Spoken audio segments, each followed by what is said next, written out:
আমি এখন আলোচনা করব যে দুর্বল বাংলাদেশে দুর্বল মন্ত্রিত্ব ও শক্তিশালী বিচার ব্যবস্থা কি সম্ভব? অবশ্যই সম্ভব। কিন্তু তার আগে দুইটা মানে মানে হৃদয় দুঃখানয়নকারী প্রচণ্ড দুইটা ঘটনার কথা বলবো। একটা হলো গিয়া বিডিআর বিদ্রোহ, যেটা গোটা পৃথিবীতে হয়নি, বাংলাদেশে হয়েছে বিডিআর বিদ্রোহ। আর আরেকটা হলো গিয়া সিনহা, প্রধান বিচারপতি, তাকে বের করে দেওয়া হলো। তাহলে শক্তিশালী বিচার ব্যবস্থার জন্য তাহলে আমাদের আসলে দেখি যে বিচার ব্যবস্থা শক্তিশালী কারা করেছিল, বাংলাদেশের শক্তিশালী বিচার ব্যবস্থার এলিমেন্টগুলো কী কী। আমরা দেখেছি যে বিএনপি আওয়ামী লীগ যারাই ক্ষমতা এসেছে তারা কিন্তু বিচার বিভাগের স্বাধীনতা দেয়নি। মাঝদার্শন মামলার রায়ও হয়েছে এক তত্ত্বাবধায়ক সরকারের আমলে, পরে এই তত্ত্বাবধায়ক সরকারের আমলে পৃথক বিচারালয়, পৃথক সচিবালয় প্রতিষ্ঠা হলো। তাহলে আমাদেরকে বুঝতে হবে যে পৃথক বিচার ব্যবস্থাটা কী জিনিস, বিচার বিভাগের স্বাধীনতা কী জিনিস, আইনের শাসন কী জিনিস। এটা বুঝতে হবে যে বাংলাদেশের বুদ্ধিজীবীরা বেশিরভাগই কমিউনিস্ট ঘেঁষা, তারা একনায়কতন্ত্রে বিশ্বাস করে। যেমন কমিউনিজমকে বলা হয় ডিক্টেটরশিপ, প্রলেতারিয়েতদের স্বৈরতন্ত্র, গরিবের স্বৈরতন্ত্র। স্বৈরতন্ত্র খারাপ জিনিস, গরিবের স্বৈরতন্ত্র আরও খারাপ। এই জিনিসটা বুঝতে হবে যে তারা অযোগ্য অনেক ক্ষেত্রেই। আর অযোগ্যদের যদি ডিক্টেটরশিপ হয় সেখানে তো মানে সেটা কিউবা হোক, আর সেটা উত্তর কোরিয়া হোক, আর ভিয়েতনাম হোক, আর রাশিয়া হোক, যেখানে যেখানে কমিউনিজম ছিল সেখানে পাওয়ার একটা জায়গায় আসছিল, এবং আমাদের দরকার পাওয়ারটাকে বিকেন্দ্রীকরণ করে দাও। তাহলে নাৎসি ফ্যাসিস্ট এবং কমিউনিস্ট তিনটাই কিন্তু পাওয়ারকে কেন্দ্রীভূত করে। এই জিনিসটা আমাদের বোঝার চেষ্টা করতে হবে। এবং বাংলাদেশের বুদ্ধিজীবীরা বিষয়গুলো বুঝে না বলেই, যেহেতু কমিউনিস্ট, যেমন মিজানুর রহমান খান একজন মারা গেছেন, সংবিধান নিয়ে খুব আলোচনা করতো, কিন্তু তিনি আদালতকে পার্লামেন্টের আন্ডারে দেওয়ার চেষ্টা করেছেন। আমরা এখন দেখব যে বাংলাদেশে আদালতের যে স্বাধীনতা, এটাকে বরকরার বা বর্ধিষ্ণু করেছিলেন হলে গিয়া তত্ত্বাবধায়ক সরকারের উপদেষ্টা। তো এখন বাংলাদেশে আবার সে তত্ত্বাবধায়ক সরকার ফেরত আসছে। তত্ত্বাবধায়ক সরকার বাতিল করে বাংলাদেশে ভারতের হেজিমনি এবং আওয়ামী লীগের স্বৈরতন্ত্র প্রতিষ্ঠিত হয়েছিল। এখন আমরা কি করতে পারি যাতে গণতন্ত্রটা চিরস্থায়ী হয়, এবং তত্ত্বাবধায়ক উপদেষ্টারা, আমরা দেখছি তত্ত্বাবধায়ক উপদেষ্টারাই বেসিক্যালি গণতান্ত্রিক, যারা নির্বাচিত না। তাহলে এখন প্রশ্ন জাগে যে বাংলাদেশে কি এই নির্বাচিত মানে স্বৈরতন্ত্র হবে, বা নির্বাচিত ডিক্টেটরশিপ বা আমলাতন্ত্র হবে, না অনির্বাচিত তত্ত্বাবধায়ক হবে? কারণ দুইটার সমন্বয় দরকার। দুইটার সমন্বয় আমরা কিভাবে করব সেটা নিয়ে আমি এখানে আলোচনা করছি। যে তত্ত্বাবধায়ক গণতন্ত্র কি সম্ভব? অবশ্যই সম্ভব। তত্ত্বাবধায়ক গণতন্ত্র আমরা দেখেছি হাসিনার আমলে বাংলাদেশের ব্যাংকগুলোকে, ইভেন ইসলামী ব্যাংক, যেটা বাংলাদেশের শ্রেষ্ঠ ব্যাংক ছিল, 1 নম্বর ব্যাংক ছিল, সেইটা ধ্বংস করে দেওয়া হয়েছে আইন করে রীতিমতো। এবং এর পিছনে ঢাকার কিছু বুদ্ধিজীবীও কাজ করেছিল, ঢাকা ইউনিভার্সিটির বুদ্ধিজীবী এর পিছনে যোগ দিয়েছিল। তার মানে কি, তারা মানে কমিউনিজম তাদের মাথা নষ্ট করে দিয়েছে। খোঁজ নিয়ে দেখেন যেগুলো বেশিরভাগই কমিউনিস্ট। তাহলে এখন আমরা যদি দেখি যে তত্ত্বাবধায়ক গণতন্ত্র বা উপদেষ্টাদের গণতন্ত্র কীভাবে সম্ভব, সেটা নিয়ে যদি আলোচনা করি, যে তত্ত্বাবধায়ক গণতন্ত্র বা উপদেষ্টাদের গণতন্ত্র, তত্ত্বাবধায়ক গণতন্ত্র বা উপদেষ্টাদের গণতন্ত্র আমাদেরকে বাইর করতে হবে। তত্ত্বাবধায়ক গণতন্ত্র বা উপদেষ্টাদের গণতন্ত্র আমাদেরকে খুঁজে বের করতে গেলে, তত্ত্বাবধায়ক গণতন্ত্র তো আছে, আমেরিকায় আছে। তা আমেরিকায় মানে তারা ইংল্যান্ডের মানে স্বৈরতন্ত্র, ইংল্যান্ডের পার্লামেন্টের স্বৈরতন্ত্র, ইংল্যান্ডের রাজার স্বৈরতন্ত্র, এইগুলো নিয়ে আমেরিকার লোকজন ফেড আপ ছিল। আমেরিকার যে 13টা কলোনি, যেটাকে আমেরিকা যুক্তরাষ্ট্র হিসেবে আমরা জানি, তো সেই আমেরিকার 13টা কলোনি কিন্তু প্রচণ্ডভাবেই স্বাধীনচেতা, এবং এই যে আমেরিকার যে সংবিধান, সেটা লিখেছিলেন হলো গিয়া টমাস জেফারসন এবং বেঞ্জামিন ফ্র্যাঙ্কলিন। এই দুজনের মেন অবদান ছিল। থমাস পেইনের যে বইগুলো, তাতেই উদ্দীপ্ত হয়েছিল এই আমেরিকার সংবিধান। কাজেই আমেরিকার সংবিধানে কিন্তু মানে মন্ত্রী কেউ কিন্তু সিনেটর হয় না। সিনেটর থেকে আপনি যদি মন্ত্রী হতে চান, তাহলে সিনেটর সদস্যকে পদত্যাগ করতে হবে, এবং আমেরিকার মন্ত্রীদেরকে বলা হয় সেক্রেটারি। তাহলে বুঝতে হবে যে আমেরিকায় মন্ত্রীদের গুরুত্বই দেয় না। তাহলে মন্ত্রীদেরকে আমেরিকা দুর্বল করে দিয়েছে। আর এই শক্তিশালী কাদের করেছে? কংগ্রেসকে। তো কংগ্রেস আমেরিকার দুইটা অংশ, একটা হলো সিনেট আর একটা অংশ হলো গিয়া একটা হলো সিনেট, আরেকটা হলো গিয়ে আপনার এই কি যেন বলে ওটাকে, একটা হলো সিনেট এবং আরেকটা হলো গিয়া এই প্রতিনিধি পরিষদ, এই দুটো মিলে আমেরিকান কংগ্রেস। তা এখন আপনাদেরকে বুঝতে হবে যে আমেরিকার গণতন্ত্র আর ব্রিটিশ গণতন্ত্রের মধ্যে পার্থক্য আছে। ব্রিটিশ গণতন্ত্রকে বলে পার্লামেন্টারি ডেমোক্রেসি বা ক্যাবিনেট ডেমোক্রেসি, আর এই আমেরিকান গণতন্ত্রকে বলে কংগ্রেশনাল ডেমোক্রেসি বা কংগ্রেশনাল কমিটি ডেমোক্রেসি। আর আমেরিকার আমেরিকার পার্লামেন্টের বা আমেরিকা কংগ্রেসের আমেরিকার ডেমোক্রেসিকে বলা হয় আমেরিকান কংগ্রেশনাল কমিটির ডেমোক্রেসি। আর এই যেটা হলো গিয়া ভারত ইসের যে ডেমোক্রেসি, ইংল্যান্ডের ডেমোক্রেসি, সেটা হলো ইংল্যান্ডের পার্লামেন্টের ডেমোক্রেসি, ইংল্যান্ডের পার্লামেন্টের ক্যাবিনেট ডেমোক্রেসি। তো বাংলাদেশে আমরা ক্যাবিনেটগুলো দেখেছি, এবং ভারত পাকিস্তানে কিন্তু ক্যাবিনেট ডেমোক্রেসি আছে, ইংল্যান্ডেও ক্যাবিনেট ডেমোক্রেসি আছে। তো এই ক্যাবিনেট ডেমোক্রেসি ভালো না কমিটি ডেমোক্রেসি ভালো, যে পার্লামেন্টের ক্যাবিনেট ডেমোক্রেসি ভালো না কংগ্রেশনাল কমিটির ডেমোক্রেসি ভালো? অবশ্যই কংগ্রেশনাল কমিটির ডেমোক্রেসি ভালো, কারণ কংগ্রেশনাল কমিটি সরাসরি নির্বাচিত, আর হলে গিয়া তারা জবাবদিহিতা করে কার? এই সেক্রেটারি বা মন্ত্রী, যারা অনির্বাচিত, যারা ভয়ে ভয়ে থাকে, তাদেরকে প্রতি মুহূর্তে জবাবদিহিতা করে। এই জন্য আমেরিকার কিন্তু পৃথিবীর 1 নম্বর ধনী হয়ে উঠেছে। আমেরিকা হলো গিয়া এক সময় আমেরিকা যখন প্রতিষ্ঠা হয় তখন কিন্তু আমেরিকা নেদারল্যান্ডের কাছ থেকে, এই যে ডাচ বাংলা ব্যাংক ওই নেদারল্যান্ডেরই, ওই নেদারল্যান্ডের কাছ থেকে টাকা পয়সা ধার নিত, কারণ তাদের সাথে ইংল্যান্ডের যুদ্ধে আমেরিকার অনেক ক্ষতি হয়েছিল। কিন্তু আমেরিকার এই ডেমোক্রেসি কিন্তু আমেরিকার এই টাকাগুলোকে কেউ মানে আমেরিকার যে এই সেক্রেটারি অফ ট্রেজারি, সে প্রচণ্ড ভয় ভয়ে থাকে, কারণ সে তো নির্বাচিত না। সে জানে তাকে এই অভিশংসন করা, তাকে মানে করা, তাকে বাদ দিয়ে দেওয়া, এটা বাঁ হাতের খেলা।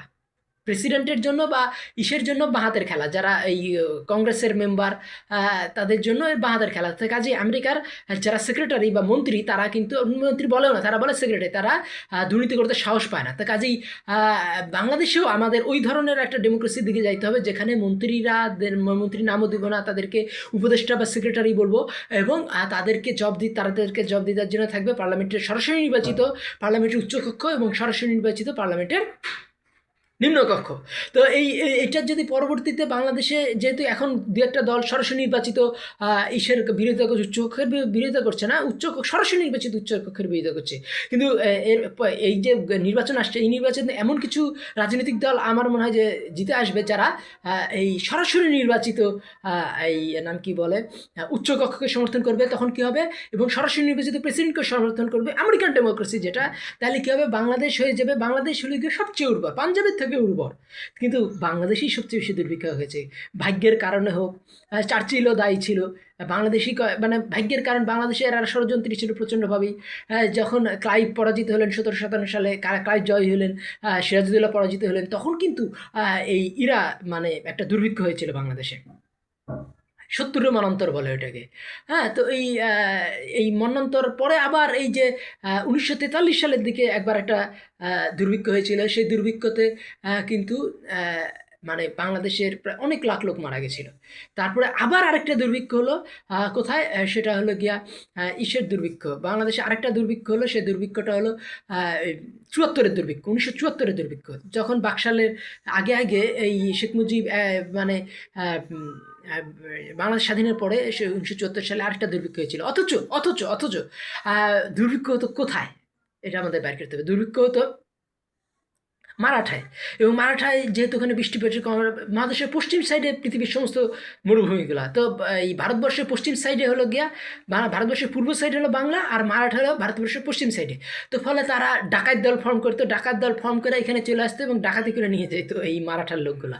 তো এই বর্গিয়ালে দেশে ধান ফুরলো, পান ফুরলো, হ্যাঁ, এই খাজনার উপায় কি, আর কটা দিন সবুর করো, রসুন বুনেছি। তাহলে অথচ আমরা দেখি যে এই মারাঠার লোকেদের ভারতের সুশাসনের ফলে সেখানে কিন্তু একটা দুর্ভিক্ষ হয়নি 1947-এর পর থেকে। কিন্তু দেখা যাচ্ছে যে 1947 সালে যখন ভারত পাকিস্তান আজাদ হলো, তারপরে 1974 সালে বাংলাদেশ আজাদ হওয়ার পরে বাংলাদেশ এটা 74 সালে দুর্ভিক্ষ হয়ে গেল। তো কাজে আমাদের বুঝতে হবে যে আমাদের সাহিত্যে তো কিছু তো প্রবলেম আছে, আমাদের সাহিত্যে আমাদের যারা সুশাসন এবং বুদ্ধিজীবী সমাজে প্রবলেম আছে, সেই প্রবলেমগুলো আমরা দূর করার চেষ্টা করতেছি। সেটা হলো কি, যে আমাদের এখানে বিডিআর বিদ্রোহ হয়েছিল, সেটা যেন আর কখনো না হয়। আমাদের এখানে আরেকটা জিনিস হয়েছিল, বিডিআর বিদ্রোহ প্রচণ্ড, আরেকটা হলো কি প্রধান বিচারপতিকে ছুড়ে ফেলা হয়েছিল। তাহলে কি আমাদের কী করতে, শক্তিশালী বিচার ব্যবস্থা, যেটা আমাদের খুবই দরকার। এবং বিচার বিভাগে কী থাকে? শৃঙ্খলা। তো আল্লামা ইকবাল ছিলেন শৃঙ্খলার কবি, কিন্তু আমরা কাজী নজরুলকে বলেছি বিদ্রোহী কবি। আসলে তিনি ছিলেন প্রেমের কবি। তাইলে এই বাংলায় যদি আমরা শৃঙ্খলাকে আনতে যাই, তাহলে বাংলায় শৃঙ্খলা থাকলে পরে বাংলাদেশে আর দুর্ভিক্ষ হবে না। কারণ বাংলাদেশে হলো গিয়ে গোটা ভারতবর্ষের মধ্যে সবচেয়ে বেশি নদী, ৩৩০টা নদী আছে এই দেশে। তো ৩৩০টা নদী যে দেশে, সে দেশে তো মানে সুজলা সুফলা, যে মলয়ং সুতরাং কি এই বঙ্কিমের বন্দে মাতরম তো এই বাংলাতে লেখা। ঠিক আছে, তিনি ওই খুলনা টুলনা এই অঞ্চলে তিনি তার পোস্টিং ছিল এই নাম কি বলে, বঙ্কিমচন্দ্র চট্টোপাধ্যায়ের। তাহলে বাংলায় কেন দুর্ভিক্ষ হবে? বাংলায় দুর্ভিক্ষ হয়েছে যাতে সুশাসন অভাবে, এবং বাংলায় যে ব্যাংকগুলো কেন লুটতরাজ হলো? সততার অভাবে। তাহলে এই সততা এবং সুশাসন নিশ্চিত করার জন্য আমাদের আমেরিকান ডেমোক্রেসিতে যেতে হবে, যেখানে উপদেষ্টাদের গণতন্ত্র আমাদের এখানে আসবে। উপদেষ্টাদের গণতন্ত্র হলো গিয়া উপদেষ্টাদের গণতন্ত্র যদি আমরা প্রতিষ্ঠা করতে চাই, তাহলে আমাদের উড্রো উইলসনকে ফলো করতে হবে। উড্রো উইলসন কিন্তু খুব ভালো করে দেখিয়েছিলেন যে আমেরিকার গণতন্ত্র কোন কোন দিকে ইংল্যান্ডের গণতন্ত্রের থেকে ভালো, আবার আমেরিকার গণতন্ত্র কোন কোন দিকে ইংল্যান্ডের গণতন্ত্রের থেকে খারাপ। তাহলে ওই বইগুলো পড়তে হবে, উড্রো উইলসনের লেখা বইগুলা। এবং আপনারা যদি দেখেন উড্রো উইলসন কী বলেছিলেন, আর বা এই যে থমাস জেফারসন আমেরিকার সংবিধান, তিনি কিন্তু দুর্বল বিচার ব্যবস্থা, দুর্বল এই মন্ত্রিত্ব, মানে তাদেরকে নামিয়ে দিয়েছে সেক্রেটারি স্তরে, এবং তারা নির্বাচিত হবে না, এবং তারা সবসময় ভয়ে ভয়ে থাকবে। সেটা এই হোম সেক্রেটারি হোক, সেক্রেটারি অফ স্টেট হোক, বা পররাষ্ট্রমন্ত্রী হোক, আর এই নাম কি বলে এই হোক, এই যে নাম কি বলে সেক্রেটারি অফ ট্রেজারি হোক। তাহলে কী হবে? তারা প্রতি মুহূর্তে ভয় ভয় থাকবে। কাদের তাদের কাছে জবাবদিহিতা আদায় করবে? প্রেসিডেন্ট, নির্বাচিত প্রেসিডেন্ট, নির্বাচিত সিনেট, নির্বাচিত প্রতিনিধি পরিষদ এবং সংবাদপত্রগুলো। তো এইভাবে যখন বিচার ব্যবস্থা বাংলাদেশেও কিন্তু আমরা এই মন্ত্রীদেরকে ক্যাবিনেটের জায়গায় কমিটির ডেমোক্রেসিতে চলে যেতে পারি।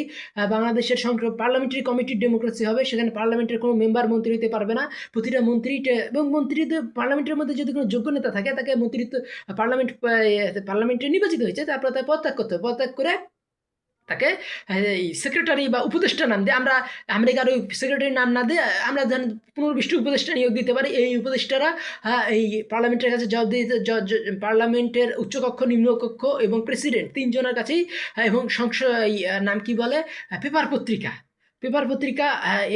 এদের কাছেও জবাবদিহিতা করতে হবে। পার্লামেন্টের নিম্নকক্ষের কাছে জবাবদিহিতা করতে হবে, পার্লামেন্টের উচ্চকক্ষ বা সিনেটের কাছে জবাবদিহি করতে হবে। এবং এই সিস্টেমটা যদি বাংলাদেশে করি, এবং নির্বাচিত প্রেসিডেন্ট করতে হবে, তাহলে কী হবে? বাংলাদেশে এই আর ব্যাংকগুলা লুটতরাজ হবে না। তো ব্যাংক লুট প্রতিরোধে আমাদের এই ধরনের এই গণতন্ত্র করতে হবে। এবং আরেকটা জিনিস করতে হবে, বাংলাদেশে আমেরিকার মডেলে বাংলাদেশের বিচার মানে নাম কি বলে, এই বাংলাদেশের যে আছে, এই আদালতের যারা 7জন বা 9জন বিচারপতি যারা সুপ্রিম কোর্টের, তাদেরকে আজীবন প্রেসিডেন্ট করতে হবে। কারণ আমরা দেখেছি যে ব্যক্তির স্বার্থে এই খায়রুল হক তত্ত্বাবধায়ক সরকার বাতিল করেছিলেন, এবং তিনি সুবিধাও পেয়েছিলেন খায়রুল হক, কিন্তু তারপরে তাকে আইন কমিশনের চেয়ারম্যান নিয়োগ করা হয়েছিল। তো এই জিনিসগুলো আমাদের বুঝতে হবে যে আমরা এই মানে জবাবদিহিতার স্তরে আমরা প্রবেশ করতে চাচ্ছি, যেখানে বাংলাদেশের ব্যাংকগুলো আর কখনো লুট হবে না। বাংলাদেশের ব্যাংকগুলো যদি লুট না হয়, তাহলে কী হবে? এই সুজলা সুফলা দেশ আমরা এবং পরিশ্রমী মানুষের দেশ কলকাতা বা ওরা আলসা হতে পারে, কিন্তু আমাদের নজরুল কি বলেছেন? জাতীয় কবি বলেছেন, থাকবো না কবদ্ধ করে, দেখবো এবার জগৎটাকে কেমন করে ঘুরছে মানুষ যুগান্তরে, ঘূর্ণিপথে দেশ সাথে দেশান্তরে ছুটছে তারা কেমন করে। আবার নজরুল আরও বলেছেন, আমরা যদি না জাগি মা, কেমনে সকাল হবে, তোমার ছেলে উঠলে মাগো রাত হবে তবে। তাহলে এই ভিডিওটি আমরা বেশি বেশি শেয়ার করুন। এবং বাংলাদেশে এবং ভারত পাকিস্তানে অনেক মুভি হয়েছে, কিন্তু ভারত একটা ফেডারেল রাষ্ট্র হতে পারতো, যেখানে প্রতিটা, যেমন আমেরিকায় ফেডারেল রাষ্ট্র, আমেরিকায় প্রতিটা এই প্রদেশে আলাদা সিনেট আছে এবং আলাদা প্রতিনিধি পরিষদ আছে, প্রতিটা প্রদেশের আলাদা আলাদা নিয়ম আছে, এবং ফেডারেল নিয়মকানুন আলাদা। তো কাজে আমেরিকার বিচার ব্যবস্থা বলি সেইগুলোকে কিন্তু ভারত পাকিস্তান ফলো করেনি। উড্রো উইলসনের বইগুলোও তারা পড়েনি।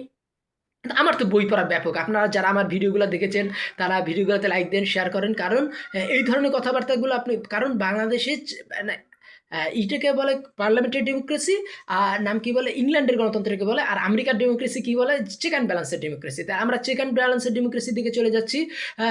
তাহলে কী দরকার? আমাদের আমেরিকার মতো শক্তিশালী বিচার ব্যবস্থা এবং দুর্বল মন্ত্রিত্ব দরকার। তাহলে কী করতে হবে? মন্ত্রীদের নাম করে দিতে হবে, মন্ত্রীদের নির্বাচিত রাখা যাবে না তাদের। এবং কোনো মন্ত্রী যদি নির্বাচিত হয়ে আসে কেউ, তাহলে মানে কোনো সংসদ সদস্য মন্ত্রী হতে চায়, তাকে সে পার্লামেন্টের মেম্বার, সে যদি উচ্চকক্ষের মেম্বার হোক আর নিম্নকক্ষের মেম্বার, তাকে পদত্যাগ করে এই তাকে বিনয়ীভাবে তাকে ওই মন্ত্রীর দায়িত্ব নিতে হবে এবং তাকে তার জবাব দিতে নিশ্চিত করবে কি পার্লামেন্টারি কমিটি বা কংগ্রেশনাল কমিটি। বাংলাদেশের এই যারা মন্ত্রী হবে তাদের নাম সেক্রেটারি বা উপদেষ্টা রাখা যেতে পারে। তখন কি হবে, বাংলাদেশের এই কোনো মন্ত্রী কোনো যেহেতু মন্ত্রীদের এই নাকানিচু মানে অবস্থা, তখন কিন্তু বাংলাদেশের যারা কর্পোরেটরাও কিন্তু আমরা অনেকেই শুনেছিলাম যে বাংলাদেশের শেয়ার ধসের পিছনে এই সালমান এফ রহমান বা এদের হাত ছিল। তো মন্ত্রীদেরই যখন এই নাকানিচু মানে অবস্থা, তখন কর্পোরেট গ্রুপের কেউ সাহস করবে না বাংলাদেশের এই ব্যাংকগুলোকে ধ্বংস করা বা বাংলাদেশের গণতন্ত্রকে নষ্ট করা, ভোটকে চুরি করা, এই ধরনের ব্যাপারগুলো সাহসটাই নষ্ট হয়ে যাবে। তো আমেরিকার প্রেসিডেন্টকেও কিন্তু বলতে হয় এই কথাটা যে I will see in the court.